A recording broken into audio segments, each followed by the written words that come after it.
everybody. Welcome to Saint Misbehavin', a podcast about saints from people who are not. I am your host, Matthew Shadorn, and I'm staring down the barrel of a brand new year of horrors and strangeness, and I can't imagine anyone I'd rather do it with than my co-host, Anna Domini. Anna, how are you doing today? I'm delighted to have such a nice introduction. Clearly, I think you must be a reformed man for your New Year's resolution. My New Year's resolution was to be kinder to dumb animals, and Well, you've ruined it now. oh shit, I was so close. I know. It's a shame our New Year's resolution was not to produce podcasts in a more timely fashion.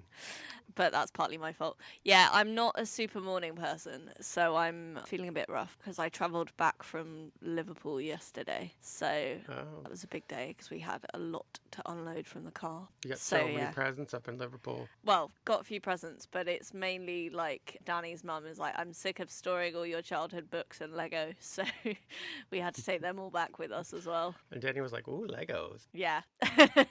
So, yeah, there was a lot of unloading in the very cold yesterday evening, but it's fine. I will get this recording out of the way and then I'll have another day of rest. So exactly. There you go. Yeah. You got a whole rest of your weekend. You got a weekend and a half, or half a weekend. I forget. Anyways, we came down from Glasgow. We had trains canceled on the way up and on the way back, which because Britain cannot cope with any kind of weather. It's really true. And so, it was a nightmare. Instead of having one change from Glasgow, we had two. At least two, maybe three. That's I forget. horrible. It with was really two bad. kids and a ton of stuff. It's like, that's so not imagine what you all want. of your Christmas stuff, but plus in bags. Like kid paraphernalia. And then two kids. And okay. So, this is not a podcast about who has had the worst recent journey. So all right. take consolation in that. But if it was, you would win, I think. Just tune into our other podcast, Ain't Missing, where we just get lost. It's a great podcast where we hire people to blindfold us and drop us in strange places in the UK, and we try to make it back. Sometimes we don't. It's like Race Across the World, but ruined by privatization. So we only get like 2 miles. Race across England. Who can do it? Nobody. Anyways, Anna, we're here in the new year, but over the festive holiday season, have you done anything saintly or experienced anything miraculous? I have done precisely one saintly thing this year, now on the 4th of January, and it was, in fact, just now. What was that? Well, let's just say that we have not had the most organised podcasting sessions this time around, as I alluded to earlier. And at 10:30, Matt texted saying, can we record at 11? And I was in the middle of an incredibly successful game of League of Legends, which I'm now that I'm engaged to a nerd, I'm just trying to get more with the nerd culture, and I was doing really well because I'm quite new to this game and I was smashing it. And I agreed to start recording at 11 and I abandoned my game midway through. I was beating Danny and everything and I abandoned it midway through. And that was, I think, one of the most selfless acts in history, I would argue. You lost your match or battle or war? So it was team fight tactics. So it's kind of a tournament, and I was winning. Tournament? Yeah, wow. A whole tournament. Yeah, not just one game, a tournament. Wow, you were in the bracket. Wow, yeah. Crazy. So it was with a heavy heart that I said yes to my friend and mentor and all-round father figure, Matthew Shadorn, to let him down. Thank you. In fairness, I messaged you this morning, and I said, I messaged you back this morning when I got up. Like 3 hours later. Like, yeah. I realized we're in very different schedules. Yes. Some of us having kids and some of us not. Yeah, so I messaged you and you said, well, I'm up now anytime, maybe 1 o'clock. And then I was like, okay. And I was like, oh, well, Tavish has his nap at 1 o'clock and he naps in the same room that I record I see. in. So I asked if we could do it at 11 and you said, sure. And you opened that door. You said anytime. So. Yeah, well, that's true. That is true. That is on me. But the point is, I didn't flake any more. I mean, obviously, I'd already kicked this down the road a little bit because we were meant to do this about a week ago, and that was also on me. But I when I commit to something, I mainly do it, and that's saintly. When I commit to something, it's still a 50-50 proposition. Yeah. My word is my maybe. Exactly. But yeah, so I do feel like I made a personal sacrifice for the greater good of art, if Yes. that's what we're calling this Listen, podcast. both I and our tens of listeners appreciate your sacrifice. There are dozens of us.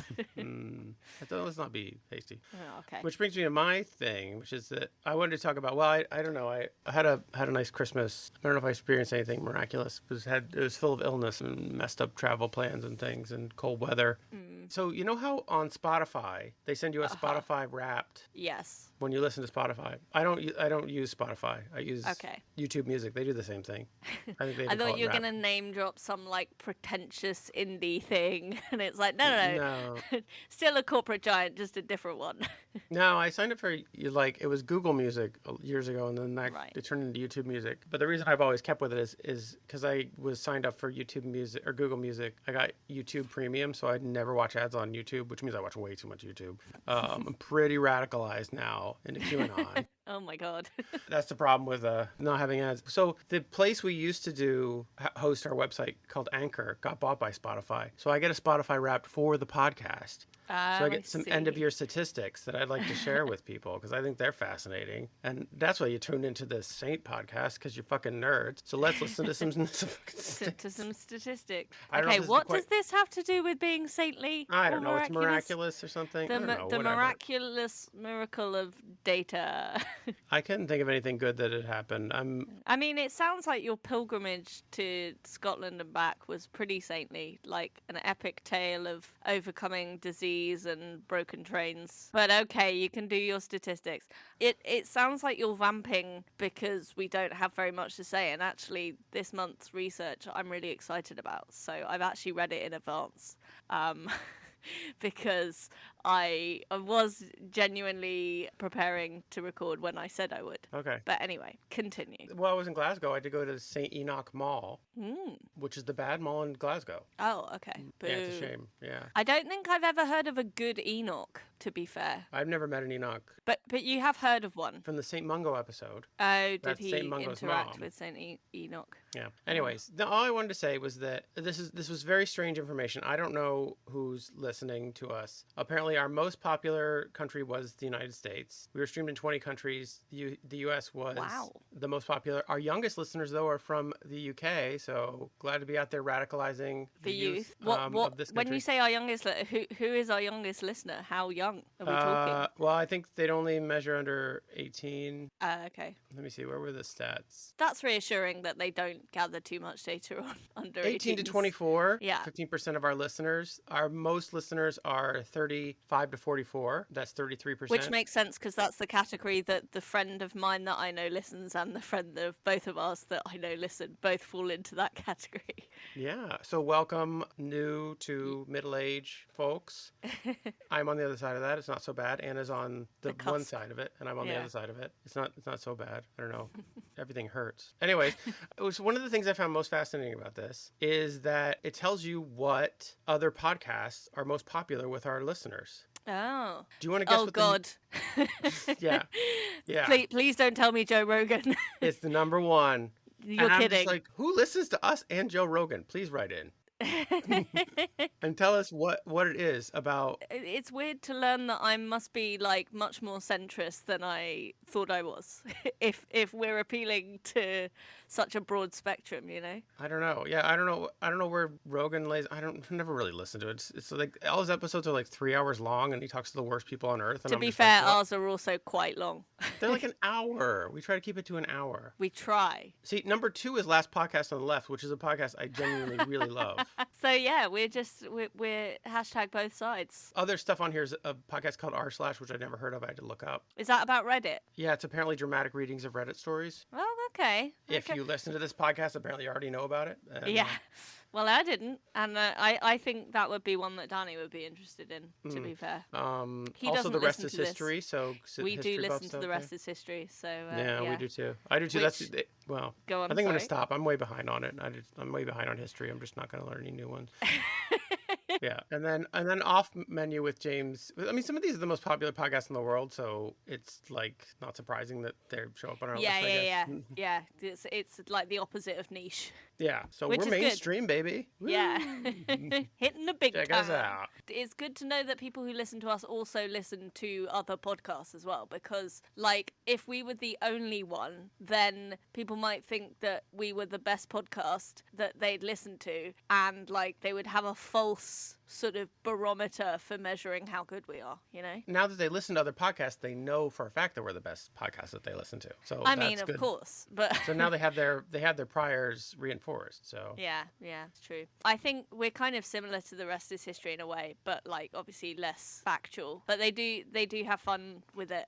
Sometimes I was listening to, they did a series on Martin Luther, and for a while I was like, oh, maybe we should do one on him. But then like they revealed some really unsavory stuff about him, so I abandoned that notion. But they do sometimes touch on saints and stuff, so it's good that we're not overlapping so much that we are, retaining both circles of listeners. yeah, I was gonna say that I feel like saints are having a moment. There was like a Martin Scorsese miniseries about saints apparently in America.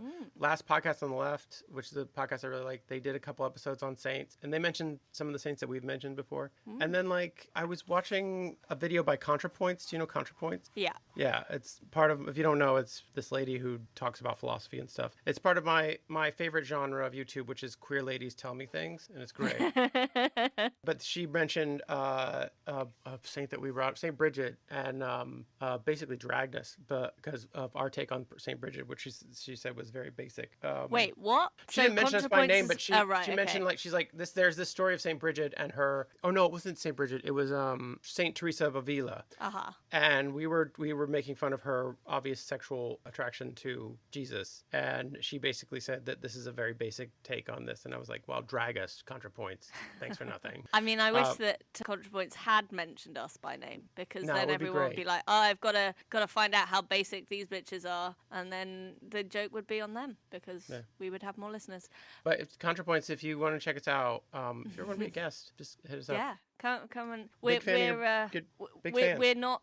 we're clearly not stuck in our own echo chamber because of the the broad range of listeners that we have. So yeah. I was like, should I be listening to Joe Rogan? Is that something? Should we be trying to get on Joe Rogan's podcast? No. We have to be a lot dumber, I think. I think that it would be literally like a Faustian pact. Like it's like you would get more listeners, but at what cost? The cost of your dignity. Anyways, that's the thing, right? Anyways, so Anna, is this just going to turn into a mini episode of us just having a catch up now? I don't know. Let's get into it so that we can get out of it. So everybody can get on with their lives. Everybody's got lots of back episodes of Rest is History to check out. That's true. There are a lot of them. They make too many. So Anna, today is January 5th, 2025. First new show of the new year. Who is today's saint? Today's saint is Saint Margaret of Hungary. Who was around? Saint. Yeah, Hungary. Wait, Hungary for holiness. No, Hungary the country. Hungary. Obviously, because Margaret of Hungary, the adjective wouldn't make any sense, would it? Come on. Hungry Margaret. But she's a bit thirsty, though, right? No? Probably not. Okay. Anyway, she was around from 1242 to 1270. So apparently we know her exact birthday was the 27th of January, and she died on the 18th of January. So I guess Wait, just she was born what day? The 27th of January, and she died 1242, and she died the 18th of January, 1270. So just a few days shy of her 38th birthday. Did I get that right? No, 28th. Shit, I'm so bad. 28th birthday. Yeah, is that right? Yeah, that's right. Yeah. I'm double checking Anna's math here, folks. It all checks out. It all checks out. We put it into our Univac computer, and it's all the tubes and buttons are clicking. Turns out it's 28. That's another saintly thing I did. I ended up donating too much money to Oxfam yesterday because I was in the charity shop and I suggested making it, like, rounding up to the nearest pound and making a donation. But my maths was wrong and I ended up rounding up too much. And so it wasn't to the nearest pound in the end. So being bad at maths is a sign of a virtuous person. You meant to round it up to £10 and you rounded up to £100. You're like, what did I do with this decimal? Yeah. That's the kind of mistake I make. Are you too generous? Yeah, Possibly. my heart is just too pure. Anyway. Brain is just too smooth. Anyway, most of what we know about St. Margaret's life comes from a 14th century source, so at least 30 years after her death, I guess. When you put it like as a source, it's like a secret, like it's gossip. It's like a deep throat kind of character. Yes, yeah, we don't reveal our sources. Anyway, the source was called The Legend of St. Margaret, so it just means like, a document, I guess. Okay, yeah, I get it. Not an incognito interviewee. She was born to royal parents. Typical. Of course, yeah. And was who isn't? What's that? Everyone in recorded history was born to royal parents? What are the odds? she was the 8th of 10 children, which, Oof. yeah, that would be rough. Although, like, at least I guess she probably wasn't the eldest daughter, which is the worst place to be. I guess so, but says you. But I'm sure your younger sisters might have some other opinions. Maybe. When you're 8 of 10, I feel like you just get lost in the shuffle. I feel like no one no one had spoken to her in years, and they didn't even realize. Like, this one's Margaret? Oh my God, I've been calling this other one Margaret. Shit. Maybe there were, in fact, 2 called Margarets. Wait, you're both named Margaret? Oh, I forgot. I named number 4 and number 8 Margaret. God, well. Don't have 10 children, listeners. No. I don't know if you're rich. I don't know. You got the money for it, I guess. I guess so, but you still don't. Whatever. Do children need that much love and affection directly from their parents? I'm hoping not. Great. Well, I can't wait, in 100 years' time for St. Fergus of Oxford to hear about his plight. Fergus of Oxford does sound like a saint name, to be fair. It could be. Anyway, Margaret's father was King Bela, the King of Hungary. However, during the Mongol invasion from 1241 to 42, the family resided in the Kingdom of Croatia, so she was well-traveled. That's funny. They're just like, oh, the Mongols are invading. Let's just head on out. Take a holiday. We'll wait till this passes over in Croatia. Yeah. Got great beaches there in Croatia. So they do. What a strong leader to do that. I know, right? Can you give us a little ring when the Mongols get tired of the pillaging and the raping and everything? Can you just give us a little ring so we can call him back and be king again? Thanks. Yeah. She was related to several saints because, as mentioned, she is a member of a royal family. Right, so okay. There's a dynasty of privilege here, including King Saint Stephen.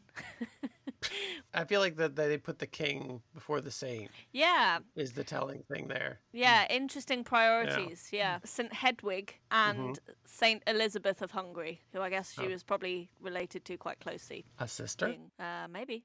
One of her sisters called Elizabeth was St. Elizabeth of Hungary. Yeah. Well, she was related at least closely geographically, so that, like, because they're both Hungary. I don't know, whatever. Hungarian. Hungarian? The adjective for someone from Hungary is not hungry, Matthew. They're both a pair of hungry girls. Before she was born, Margaret's parents made a vow that if Hungary was freed from the invaders, they would dedicate their next child to religion. So, I mean, I guess when you've got 10, you can spare one, right? Right. Eventually, the Mongol forces withdrew, and when Margaret was 3 years old, her parents fulfilled their promise by sending her to a Dominican convent in Veszprém, which is in present-day Hungary. I feel like they were going to do this anyways, regardless of how the war went. They're just like, we got 10, it's just too much to take care of. Yes, yeah, that's true. But it conveniently was able to be like a wager with God for the safety of their nation. It's like, you're just abandoning your kid at this nunnery? Like, no. It looks like we're abandoning him, but actually we're fulfilling a pact with the Lord Almighty. With the so Lord, I don't know where you're coming from, because I'm being very religious right now. I'm very, very, this is like a sacred thing that I've done. So. Well, having far too many children is also quite a religious thing in the first place, I guess. Fair. Anyway, here she was surrounded by other noble children and was educated in the ways of royalty. So, convent / finishing school. I was going to say, yeah. They just didn't have the term finishing school then. Yeah, so they were like, it's a convent where they teach you about being in charge.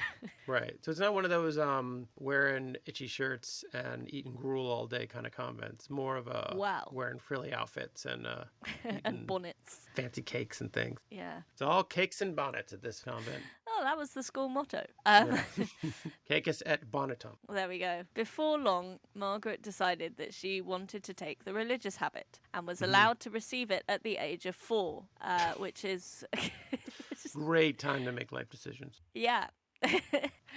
I don't know. Has Tavish shown any interest in monkery? No, he just trains right now. So Can you imagine? It was like, right, well, you've shown some interest in trains. You're going to be a train driver. Off to train driving training with you now. you belong to the Great Western Railroad now, buddy. Sorry.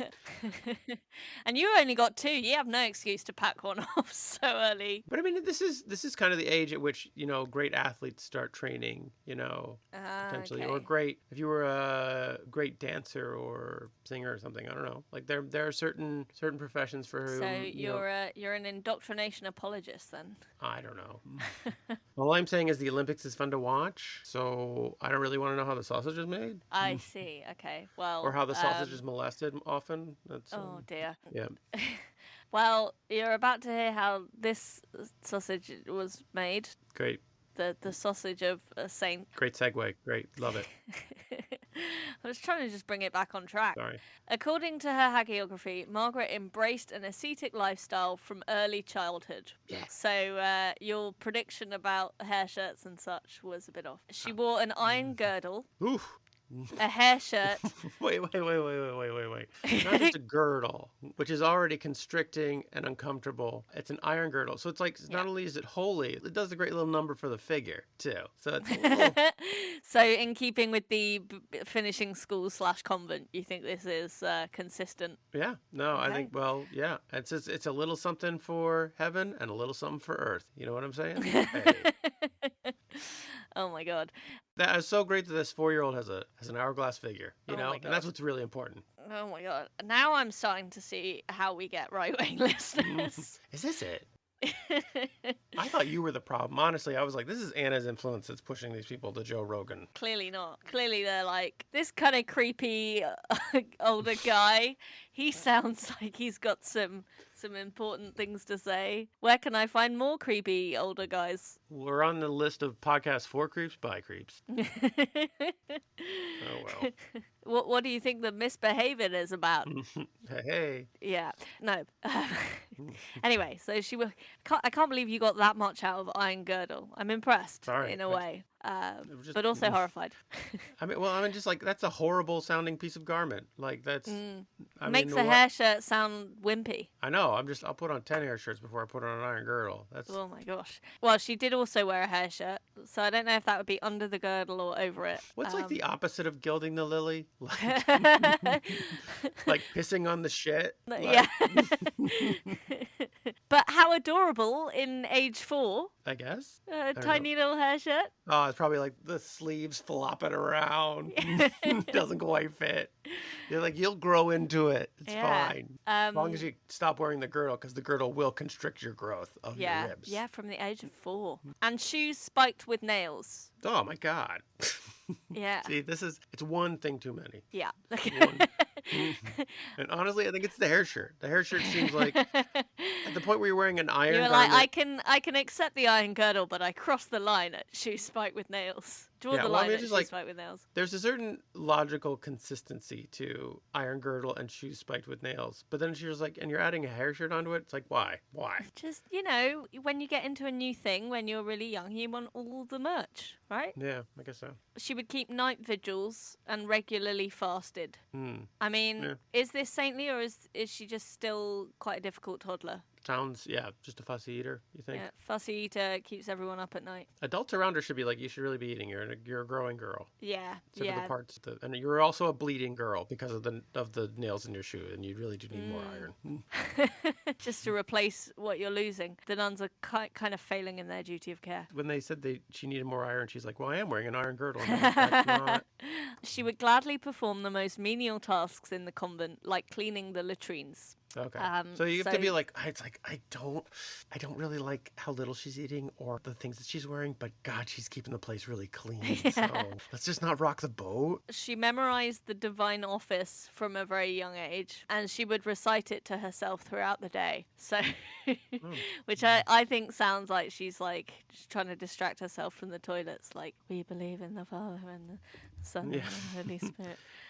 This is why I listen to podcasts all the time. Yeah, That's- she was an OG podcaster, maybe. Oh, I did experience one tragedy over Christmas. Oh, well, that sounds like it would be heartwarming to share right now. Well, no, it just made me think about it, which is that I got a new phone. This isn't the tragedy, but I got a new phone. That was good news for Christmas. Right. I mean, obviously, apart from the child miners who had to get the minerals for it. Hey, you know what? Shut up. But the real tragedy is that when I went to transfer all my data and all my apps and everything to the new phone, it turned out that the podcasting app that I was using is no longer supported in the store. So I had to get a new podcasting app, which I was so used to the old podcasting app because I'd been using it for like 10 years at this point. And so now I have to find a new one. And I don't know, it's very frustrating. That sounds R.I.P. upsetting. Beyond Pod. So Beyond Pod was the name of the podcasting app I used. R.I.P. Yeah. And R.I.P. for that. So. I'm glad that you're embracing new things. Sad. Anyways, it was like losing a friend. Oh, well, you've still got me. You don't provide enough podcasts for me. You provide one podcast a month. I listen to about 7 a day. Oh my gosh. Okay. Well, then why are you giving up on the rest of history? They got loads. Feed your habit. No. Anyway, talking of habit, back to this child nun. Despite Margaret's dedication to her religious life, her family assumed that she would eventually leave the convent and get married. Which It's just a phase. Which is like bad on their part because they were the ones that that did that gambled her on the future of Hungary as a self-determining nation, right? They'll be like, look, just go to the convent for a couple of years. God will forget about this whole thing and move on. And you just come out of the convent and do whatever normal princess stuff, okay? Yeah. It's just we kind of promised God, but it's just like, just do it for a few years. We didn't realize you'd get into it. It's really annoying. Like, we all go through an iron girdle and nails in the shoes kind of phase, when we're younger. I remember when I was a girl, I would wear gloves filled with broken glass. It's just a normal phase that people go through. But yeah, most people move on. Yeah. Well, when she was 12, her father wanted to arrange an advantageous marriage for her. Oh, that sounds advantageous. When she was 12. There's a lot of advantages but there's some real downsides that I'm seeing now. Yeah. Margaret resisted, reminding her parents that they'd promised her to God before she was born. They were like, damn it, I wish I'd never told her that. That's really come back to bite me. So sure, that's the thing, you tell the kid to get him to go to the convent, and now that they're in the convent, they're like, it's just obviously institutionalized at this point. Yeah, that's the thing. If you try and use like anything as like a kind of an appeal to authority to threaten a child into behaving in a certain way, then they're going to find loopholes and like use it against you eventually. Yeah, that's the lesson. Your children will turn on you eventually, folks. Never have kids. She made vows to the Master General of her order, Blessed Humbert of the Romans, and officially took the veil in 1261. So she was 19? Yeah. Yeah. Which, that's 7 years that we've skipped now. It's probably for the best. Those are awkward teenage years. We do not want to deal with any of that right now. Though her father was keen for her to marry, he supported her religious ambitions and founded a monastery for her. Oh. Which, Must be nice. Yeah, classic princess saint privileges there. Yeah. It was called the Monastery of the Blessed Mergin. The Blessed Merger. The Blessed Mergin. Look, I told you, I am not a morning person, and it is still technically morning. So this is on you, I would say. Sorry. So what was this? The Monastery of the Blessed The Monastery Merkin? of the Blessed Virgin. On an island which is now known as Margaret Island. That's nice. Yeah. So she gets... Didn't name the monastery after her. Yeah. Unless is she the Blessed Virgin in question? No, the Blessed Virgin in question is always Mary. Come on. We've been doing this long enough. Oh my God, there's so many virgins flying around all over the place. How come one lady just gets to be the virgin? I don't want to know about your book club, okay? But look, I'm just saying that, like, obviously a lot of these saints, like, are virgins, and then, I don't know, how come this one gets, I don't know, whatever, forget it. So, okay, so it's Mary, all right, I get it. Well, because she's the most blessed virgin, isn't she? Because she has all the privileges of not being a virgin, which are, of course, giving birth, with none of the sin. Right, exactly. She's the best because she got to have a baby like any true woman, but she didn't have to have sex like a goddamn whore. Yeah, so, exactly. Well, that's why she was the Madonna. When Margaret was 18, King Ottokar of Bohemia, who had heard of her beauty, sought her hand in marriage. So that iron girdle is really coming back to bite them now. I know, They're right? like, she's a perfect hourglass. It's like the king is like, I've always wanted to hug a radiator. And Her father obtained permission from the Pope to release his daughter from her vows and made another attempt at convincing her to marry, which, like, now he's bought her a convent. Right. Seems like a doomed enterprise. Well, maybe he can be like, like I made the convent, so you don't have to be a nun because there'll be lots of other nuns. So, hey, come on. And I named the island after you. The overall number of nuns has increased, so does it have to be you? Do you know how many people I had to displace from this island? Yeah. I'm wondering how many of her 9 siblings died then, because, like, at the beginning we were like, oh, obviously no one cares about her, but her dad seems pretty invested at this point. Well, maybe he's just like, if I can marry all 10 off advantageously, I can have a lot of power, right? Yeah. So maybe he's just like, this is like the last treaty that I need to like secure. Yeah. And I could really be a real power player in this. If I have 10 kids, like fingers in every court in Europe, I don't know, whatever, you know what I'm saying. Yes, but, I do. But he's like he's like an octopus, but with 10, like a squid. Squid's got 10. He's a decapus. A squid's got 10. Oh, did they? Anyway. Okay. He made another attempt at convincing her to marry, and again Margaret refused, saying, I esteem infinitely more the King of Heaven and the inconceivable happiness of possessing Jesus Christ than the crown offered to me by the King of Bohemia. Yeah. And basically she was like, did I stutter the first time, motherfucker? So then she received the consecration of virgins, which is a vow of perpetual virginity that could not be overridden. Non-stop virginity. I would like to congratulate Kat on her choice of word there, because yes. But yeah, this one was like, oh no, she's serious. Okay. Margaret remained a nun in her island convent for the rest of her life. She continued to live an austere life of devotion to God and lamented her royal lineage. Don't we all?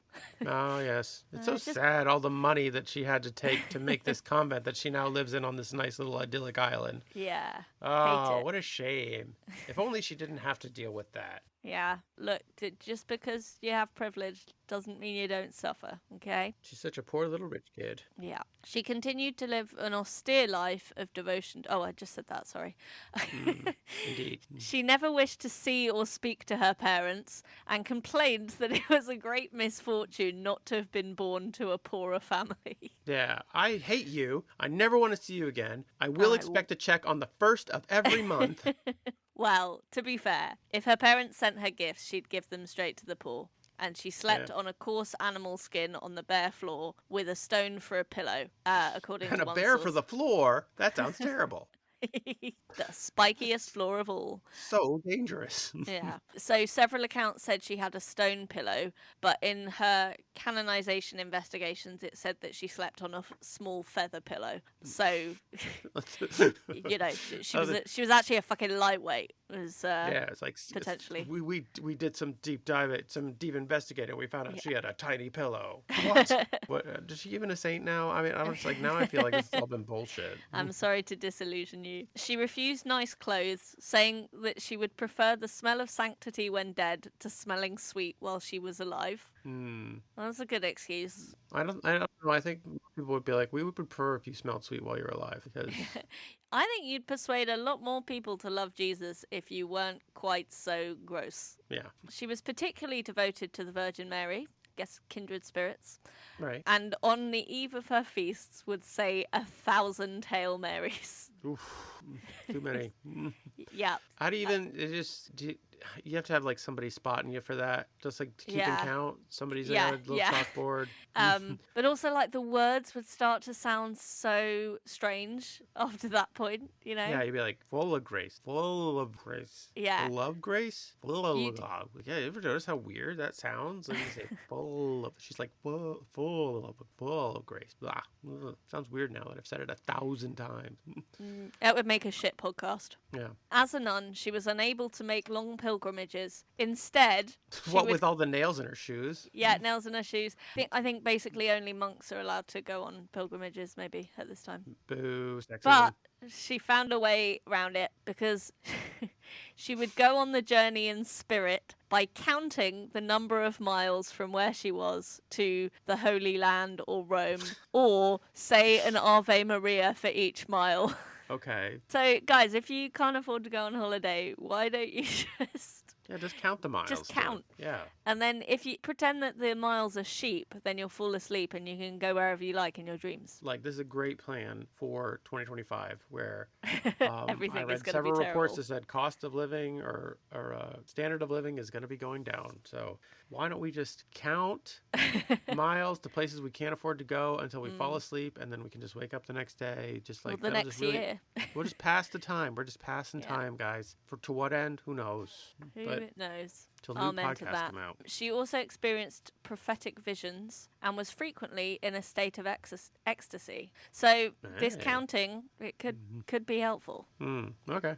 I mean, did you get any good prophecies? Any good, like, Well, we'll get to her miracles in a minute. Well, I'm excited down. about that. Yeah, I bet you are. I prophesize that that's going to be a fun section of the podcast. Yes, Stick around, folks. After these messages. Well, after this message from our sponsor who doesn't exist. And that's why we like you so much, with guys. No sponsors. Yeah, we like you so much. We're not advertising at you, and that's totally out of choice. Sure. So if you could send us some money on Ko-fi, that'd be great. Margaret died young at the age of 28, perhaps at least in part as a result of her extreme asceticism. No. What do you think was the word? Like the not eating, the rusty garments she was wearing, not sleeping. The sleeping on a stone pillow. I mean, a very thin pillow. She probably had infections from all the nails going in her feet as well. That's probably too. Yeah, she died of lockjaw. Like she had tetanus. You know. She was canonized on the 19th of November in 1943 by Pope Pius XII. Why did it take 700 years? Almost? Well, she was a girl, wasn't she? Oh. So. I guess we gotta canonize some of these broads. We sure there's no more men that we can canonize? Yeah, exactly. All right. Are there any dogs we can canonize? No? Any creepy dolls? Oh, we got a creepy doll? Oh, yeah. Is that one creepy doll? There was quite a miraculous rat, but she was female, unfortunately, so... So that was her life. So there was a medieval investigation for her canonization. So I don't know why it then took like 800 more years or something. Corruption. Yeah, so in the medieval investigation for her canonization, there were 27 miracles attributed to St. Margaret. Wow. And I have a handful of them. Oh, we're not doing all 27. I'm sorry. I demand we count every miracle and do an Ave Maria for each one until we get to Spain. You really are done with this year already, aren't you? Yeah. So on 5 one days occasion, in, I don't know. I think this is like the good part, and it's really not that great right now. It's really cold here. Yeah, it's the good part because when are you getting a new terrible president? Ugh, too Didn't soon. even bring that up earlier when you were talking about how bleak the future was. I felt like that was baked in. Yeah. Okay. Sorry for being too on the nose about it. I also didn't bring up climate change. Like that's. Anything else you want to bring up? We brought up diseases. Those are the main ones. Yeah. To be honest. How many horses of the apocalypse did we bring up? Disease. So that's pestilence, I believe. There's a lot of war happening. A lot of war. Yeah. I can't remember the other ones. It's pestilence, war, famine, and death. But so death always around us, constantly lurking over our shoulders. Yeah, I feel like it'd be hard to have war without death. War. There's lots of war besides death, Anna. There's lots of atrocities you can commit that have nothing to do with death. Without killing someone. Why you think? You're just thinking too small. Yeah, I'm not thinking outside the war box. Anna, war isn't just about the killing. It's about the journey we take together to the killing. All right. So what are her miracles? What do we got for miracles? So, on one occasion, a convent maid fell into a well and almost drowned, but was saved by Margaret's prayers. Oh, wait, what? By Margaret's prayers and someone some other should do something. And then another nun with a rope. Should we resuscitate her? No, I got this. Well, time for prayer. Well, this is. Couldn't we just send the bucket down? It's got a rope attached already. No. This is clearly a job for praying situation. Just praying. Yeah. Yeah. Also, why'd she fall in the well? What's she doing? Well, Margaret kicked her in there. No, I don't. I don't know. I'm afraid. Gravity, I guess. that, that damn bitch gravity. Strikes again.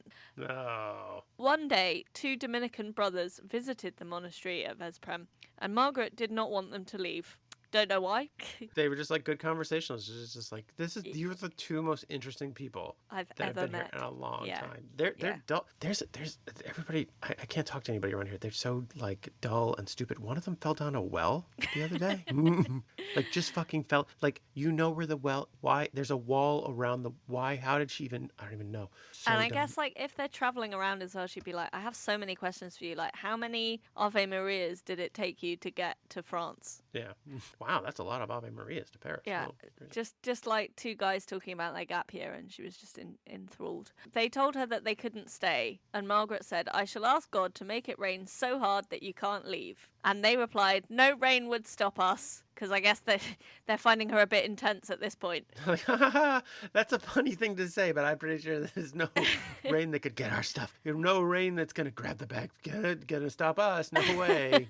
Get the horses. As promised, Margaret prayed for bad weather, and it began to rain so heavily that the two brothers had to remain in town. Now I'm starting to see why it took a while to canonize her, because I would argue that this is not a particularly pious miracle. It's a bit creepy. More of a kidnapping than a miracle. Yeah, boy, when they woke up the next morning and they opened the curtains and like, boy, it is really chugging it down. Yeah. Margaret's just at their door. Hey, guys. Enjoy your sleep. I thought you said there was no amount of rain that was going to keep you here. Well. I've already set up the Monopoly board, so it's going to be a fun day for us. Indeed. This is kind of the plot of Misery. Yeah, I thought you were going to say that. Yeah. Next time they tried to leave, she hobbled their legs, just cracked them with a sledgehammer. When Margaret was suffering from shoulder pain, one of the nuns in the convent doubted that the medicine she was taking was really needed. Now I see why we get Joe Rogan listeners. Because this sounds very 2021, you know? Have you tried horse ointments? As she had this thought, she began to experience pain in her own shoulder. She went to Margaret to ask for forgiveness and was healed. Oh. So, again, I'm not sure that's a miracle. It sounds more like Margaret was cursing people who didn't agree with her. Yeah, that sounds kind of shitty. It's just like, oh, you don't think I have shoulder pain? To be fair, as someone with a chronic invisible illness, like, I can see how this other nun could have been really insufferable. Perhaps. Like, So or like, I guess if you've ever been depressed and someone has been like, have you tried having a positive attitude? It's that kind of thing. Maybe if you did yoga or something. Yeah. It is weird. Just like, hey, try walking a mile in my shoulders. And like, I mean, how it to be feels. fair, pain in your shoulder, maybe have a mattress instead of the stone floor. Yeah. Have you thought about maybe replacing the bear that you sleep on with something more comfortable? Yeah. Like, I'm not even saying like something that nice, like pile of hay. It doesn't have to be fancy. No. We're not saying Simba mattress, just any. Yeah. That was clearly a plea for sponsorship there. There were also several posthumous healing miracles that were attributed to Margaret. For instance, on one occasion, she was said to have cured a girl with a withered arm who was brought to her tomb. A wizard arm? She's got Withered. a magical arm. Wow. I wish I had a wizard's arm. That sounds amazing. No, a withered arm. A withered arm. Yeah, I Oh. haven't just developed a speech impediment. I was trying to remember the... Sorry, I was just imagining a wizard's arm and it sounded pretty fun. Definitely more fun than a withered arm, I would The say. withered arm. Okay. So she fixed this girl's withered arm. How'd you fix Yeah. how'd you fix the arm? Well, she was dead, so I guess Oh. just prayer. Right. So the girl with the arm. That's what okay. posthumous means, Matthew. Ah. I thought you knew that. I overestimated you. I thought it had something to do with the butt. What? Well, that would be a posterior miracle. Posterior miracle. Yeah. Also known as Danny Johnson. Hey. Gross. So yeah, those were the miracles, the most notable ones. There were probably 22 others, roughly, but these were the fun ones. Which again, more kind of sinister than a lot of the miracles we've experienced or read about. In this. I do feel like the light kidnapping that she did to those men, did they ever get to leave? Like, at what point? Doesn't say. Like, is the relic section the just skeletonalized remains of those So, guys from yeah. the basement of the convent? Well, thank you for asking about her relics, because Hey, no problem. That's what I'm here for. you will be delighted. I want to hear stories about bones. Give me them bone tales. Okay, Margaret's relics were given to the poor Clares. Yay! Oh, those poor Clares. They have so little, those poor Clares. Oh, have Now some they have bones, some those poor Clares. bones. Oh, I'm so glad you get some bones, those poor Clares. Oh, poor Clares. The poor Clares at Pojoni. I'm Oh, probably let's make some soup out mispronouncing of that. these bones. Oh, we're so poor. We have so little to eat. Make some broth out of Bone these broth. saint bones. Human Oh, saint bone broth. Mm. oh. Poor Clares. I knew you Poor would Clares. enjoy that. I think that was Kat's gift to you for Christmas. It was finding a saint saint. related to the poor Clares. Yeah. So this place, Pojoni, was in what's now modern day Bratislava. Okay. That's less helpful, but okay. Wait, why? It's equally helpful. I have no idea where Bratislava is. That a country? Why would I know? I don't know. It's Yeah, the sorry. capital of Slovakia. Okay, so there we go. Yeah. And Slovakia is a country, right? Yes. Yes, I'm getting yes. Okay, good. That's why it has a capital. This right point. So yeah, she finally got to see a big city by well, her bones did. She finally got to do all that traveling she was counting about. Yeah. They were at the Dominican order, but most of them were destroyed in 1789 when the order was suppressed by Joseph II.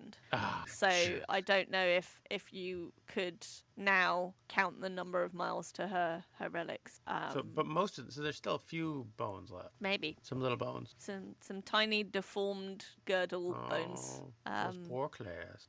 The poor, see, yeah, they continue to their be poor bones. after their order was destroyed or suppressed. But yeah, so that's Margaret. Oh, Well, that's most of Margaret. But of course, being a saint, she does have patronages. What do you reckon they are? Do I think? Wow, my opinion.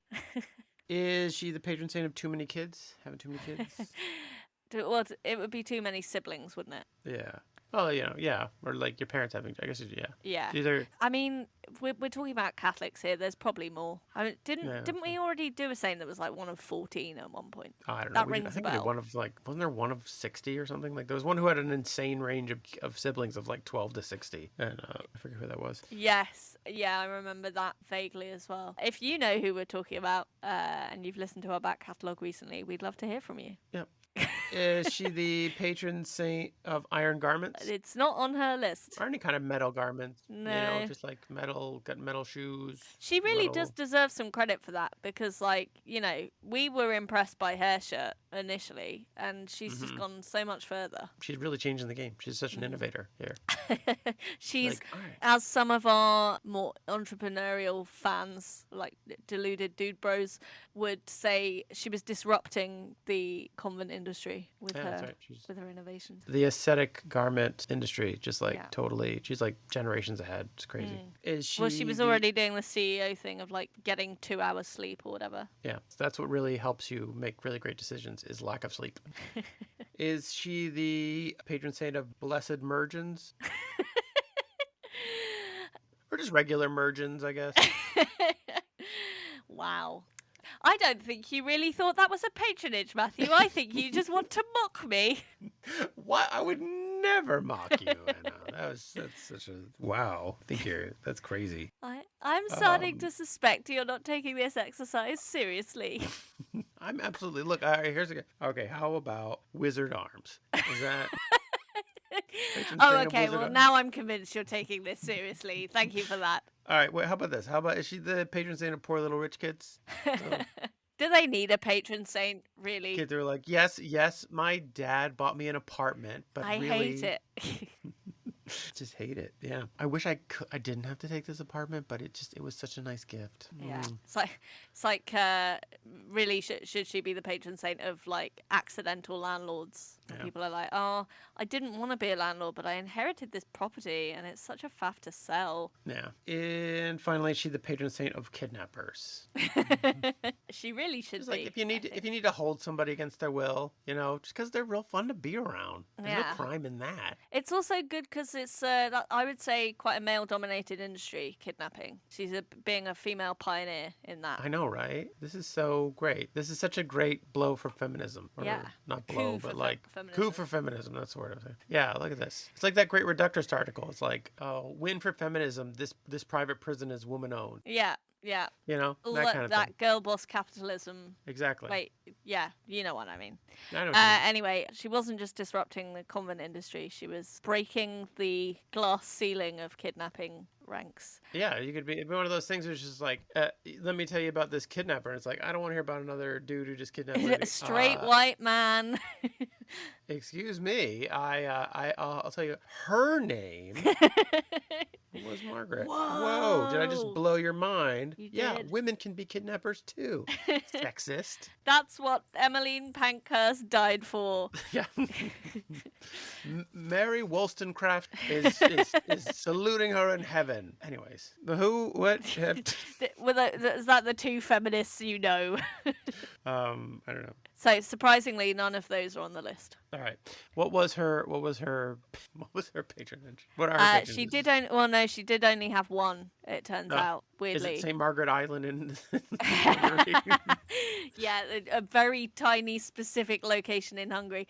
No, but it is one that like loads of people have, so it doesn't seem very notable. And it's also not that related to anything she did. Oh wait, it's a common one? Wait, if it's a common one, let me guess. Is it people mocked for their faith? No, That one's that would really make common. sense. Is it?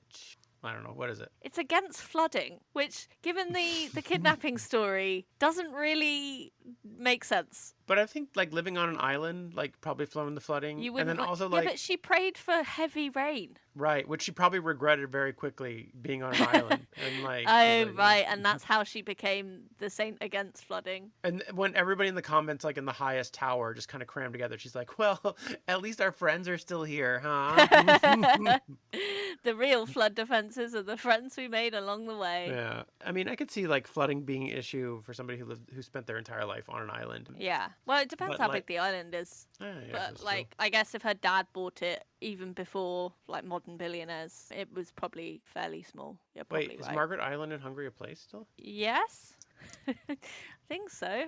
You found Margaret it? Island, an island in the Danube River in Budapest, Hungary. Oh wow, it's actually in Budapest. Oh wow, so- it's just really well centrally located there. Yeah. Yeah, I bet that looks real prone to flooding. Yeah. Well, yeah, I guess rivers tend to flood a lot compared to like lakes. I don't know. It looks nice. Does it look damp? Has her being against flooding kind of helped it, would you say? Or does Probably. it look like it has been subject to a lot of floods? There's a water park on the What? island. We have to go for a pilgrimage to go visit St. Margaret Island then. They put a pool on the island? Seems silly. Yeah, but it's one of those like naturally filling pools. It's like it's a pool that doubles as a flood defense. Okay, so main sites on the island, according to Wikipedia, are the Centennial Memorial commemorating the 100th anniversary of the city's unification, a small Japanese garden, a tiny zoo featuring a wide range of exotic waterfowl, the music I was going to well. say, surely it should be an aquarium, but waterfowl makes sense. Yeah. There's loads there. There's more going on there than there is like in Oxford. Oh wow, there's 2 hotels on there. Pack your bags, we're going. If anyone listening has a lot of money and would like to sponsor us to take a research trip, we will revisit this episode with more information about this island because it sounds amazing. Yeah. So yeah. Well, it used to be before the 14th century. It was called the Isle of Rabbit. Well, that's Aw. a better name than Margaret Island. I know, right? I'd go to Isle of Rabbits any day. Sounds amazing. Isle of Margarets. That just sounds like a lot of trouble. Yeah, a lot of potential kidnappers there. Yeah, for sure. Oh my god, do you think her hair Flooding. shirt was actually a hair shirt like made of rabbits? Oh, it's actually very soft. It's made out of hair. Fur. Yeah, it's a very cozy hair shirt. Yeah. Wait, have we been misunderstanding hair shirt? Should have been are all the hair shirts? Has it been spelled Hare this whole time? This And we've been whole like, time. These are just very No, cozy well, shirts. I read what I get, but maybe Kat has been misunderstanding and misleading these- us. And, Yeah, I'm sure it's Kat that's misunderstanding it. Kat with her, she got a PhD now, Almost. Yeah. with her almost PhD in this very area of study. Maybe that's her PhD thesis. Were hair shirts actually that bad? Actually, hair shirts were cozy fur-lined shirts that Yeah. saints wore so that they felt cozier and closer to God. This has been, people have been misinterpreting this Well, for especially centuries. because wait, no, I was gonna say Denmark, the home of Hugh, but Hungary is not the same as Denmark. No, they're very different places. Anyways, Apologies to our Danish and Hungarian listeners. We're listened to it in over 20 countries, according to our... Well, exactly. So it's possible. Here, Finland. I don't know. And Anna, do you think that you'd ever have St. Margaret of Hungary intercede for you? Well, I have stuff in common with her because I too have a unmanageable number of direct relations.